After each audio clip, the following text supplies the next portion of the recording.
I think we can finally... What did I sold something on Vinted. I hope that it's something I can find, because sometimes I misplace things and just like it. Cool, I sold a sweater. Oh, shh. Let me introduce you to them, okay? So I guess it's the mandated show your brother segment today. Hey! Your turn is over. Goodbye.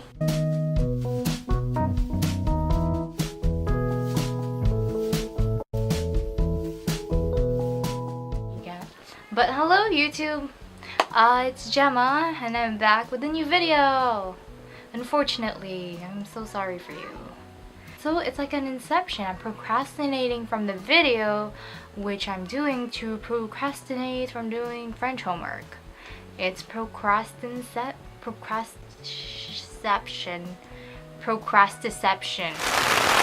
So the actual topic of today's video is about my surgery. But wait, if you haven't watched my previous video about my breast biopsy experience, then you probably have no clue what the surgery is about.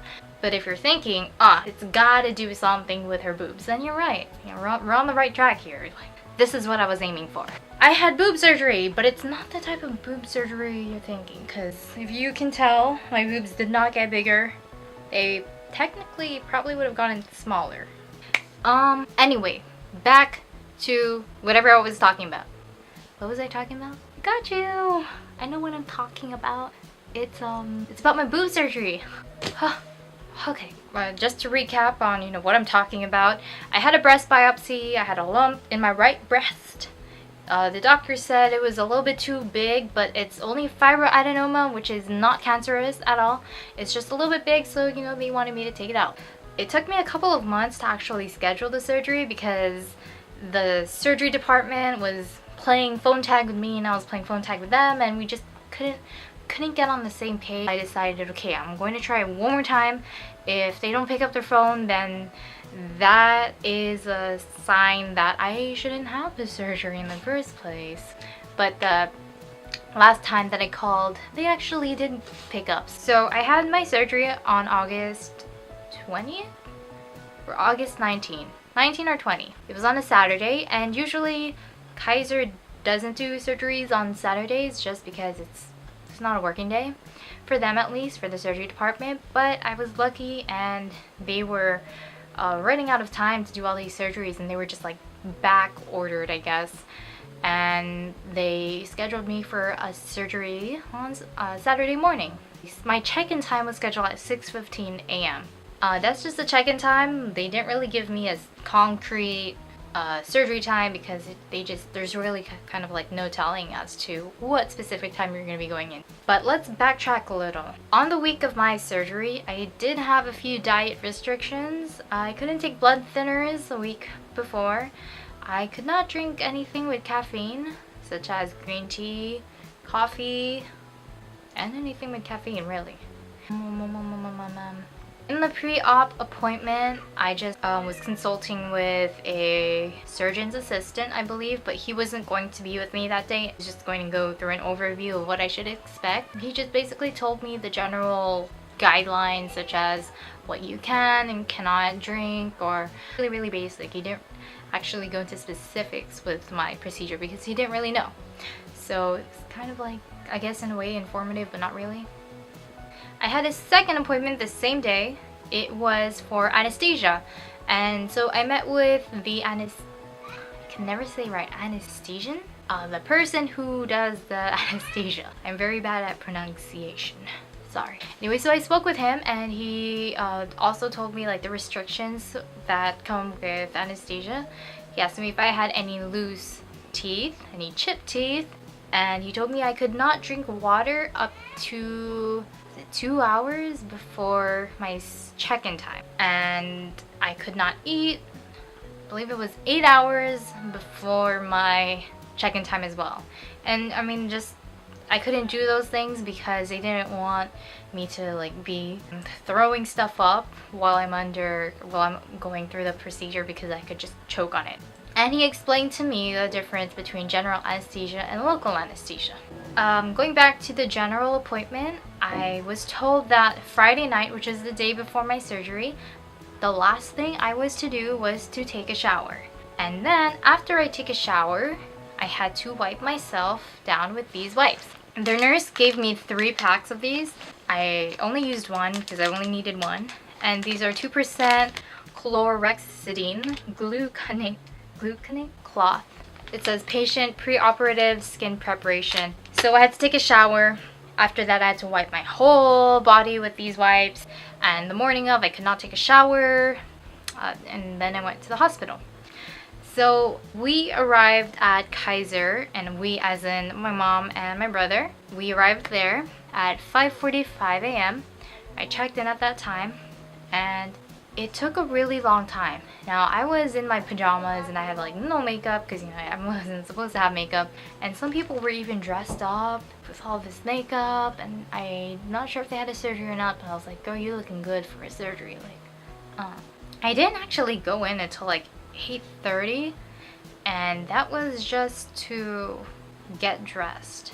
And I urinated, and then my nurse was really nice, and she just kept talking to me throughout the whole thing. So what they had to do before I went to surgery was make sure I wasn't pregnant. So I had to pee in a cup. So she did a pregnancy test for me, and I turned out negative. Yes. Or she noticed that my heart rate was pretty high, and she was like, are you nervous? Yeah. And she said, like, this is the simplest procedure we've had all day. Like, don't be nervous. It's like nothing.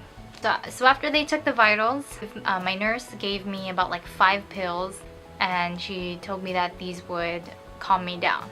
Not really sedate me, just calm me down and make sure that I'm not too anxious. And then I was taking them one by one, and she started laughing because she was like, you can't take them all at once? And I said, no, I'm sorry, I can't. Because like there have been plenty of times where I tried to take, you know, just like one big one, and I almost choked. Like I'm serious, like almost choked. And I was scared, so I've been scared since then, and I can't do it. I can't. Anesthesiologist came by, and he explained to me again what kind of anesthesia I'll be under. So let me give you a little explanation. I hope I do it right. Here's general anesthesia. And he said that if we take you all the way to general anesthesia, you will basically be knocked out. I probably have to wear an oxygen mask. If they throw me on the wall, if they push me, if they shove me, if there is an earthquake and everything fell on me, I wouldn't wake up. There is local anesthesia. With local anesthesia, he said I'll be asleep. I don't need an oxygen mask. If someone like punches me, I'll wake up. And he said I'll take you from local to about here, so I'll be a little bit more than the middle.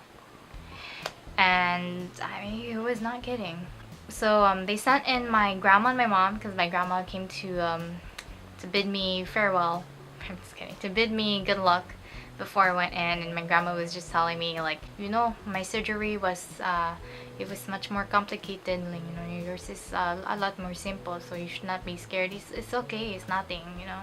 So she left, and my mom came in, and my mom is like, let me take a picture because you're so ratchet. And so she did, and she posted that on Facebook. Yay, mama. This is how I look. Yeah, that's how I look. It's how I look without makeup and no makeup. It's kind of sad. So when it was finally time to go in, 2 nurses wheeled me to the operation room. And as they were wheeling me in, they asked me if I ate and where I lived, and they were like, oh, there's like food places that we like to go over there. And then they started talking about soup plantation. And let me tell you something. Soup plantation is my favorite buffet in the whole world, even though I always get the same food.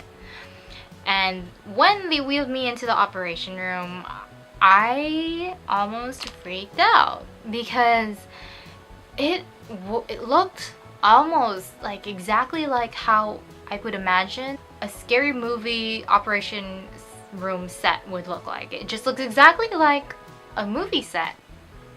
It was just creepy because it looked like a movie set, and it was creepy. Okay, I don't know how to explain it.